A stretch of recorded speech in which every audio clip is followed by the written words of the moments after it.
Everyone Shekhar master compose చేసిన స్టెప్పులన్నీ కూడా same puppy same అన్నట్లుగా ఉన్నాయి. అసలు తెలుగు ఫిలిం ఇండస్ట్రీలో ఇలాంటి స్టెప్పులు కంపోజ్ చేయాలంటే అది శేఖర్ మాస్టర్ తర్వాతే.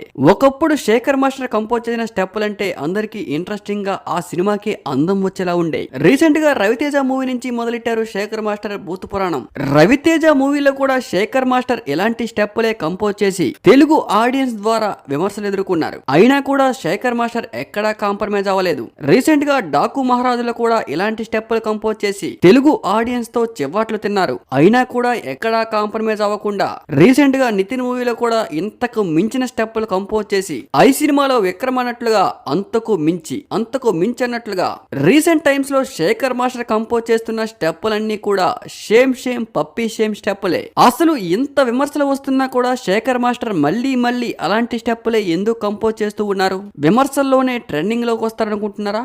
మనము ఏదైనా సినిమా తీసినా ఎలాంటి సాంగ్ కంపోజ్ చేసినా కూడా అది ఆడియన్స్ కి బాగా నచ్చాలి. పొరపాటున ఏదైనా మిస్టేక్ చేస్తే ఆడియన్స్ తిడతారు. అలాంటప్పుడు అలాంటి మిస్టేక్ మళ్ళీ రిపీట్ అవ్వకుండా చూసుకోవాలి. కానీ శేఖర్ మాస్టర్ మాత్రం మీరు ఎంత తిట్టినా కూడా నేను మళ్ళీ అంతకు మించిన స్టెప్పులు రికార్డ్ చేస్తా రిపీట్ చేస్తా అంటూ మీరు ఏమనుకున్నా నేను నాకు నచ్చిన స్టెప్పులే కంపోజ్ చేస్తా అన్నట్లుగా సినిమాకి శేఖర్ మాస్టర్ కంపోజ్ చేసిన స్టెప్పులు చూస్తూ ఉంటే చూసే ఆడియన్స్ ఫ్యామిలీతో కలిసి ఇలాంటి సినిమాలకు ఎల్లగలమన్నట్లుగా ఉన్నాయి. రీసెంట్ గా నితిన్ మూవీలో శేఖర్ మాస్టర్ కంపోజ్ చేసిన స్టెప్పులు ఏంటంటే అదిదా సంప్రేదంటూ డైరెక్ట్ గా దాన్నే చూపించేస్తూ చూసే ఆడియన్స్ కి సభ్య సమాజానికి ఎలాంటి సందేహం ఇవ్వాలనుకుంటున్నారో ఎవరికి అర్థం కావట్లేదు. మరి శేఖర్ మాస్టర్ కంపోజ్ చేసిన స్టెప్పులపై మీ అభిప్రాయాన్ని కామెంట్ రూపంలో తెలపండి. Thank you for watching.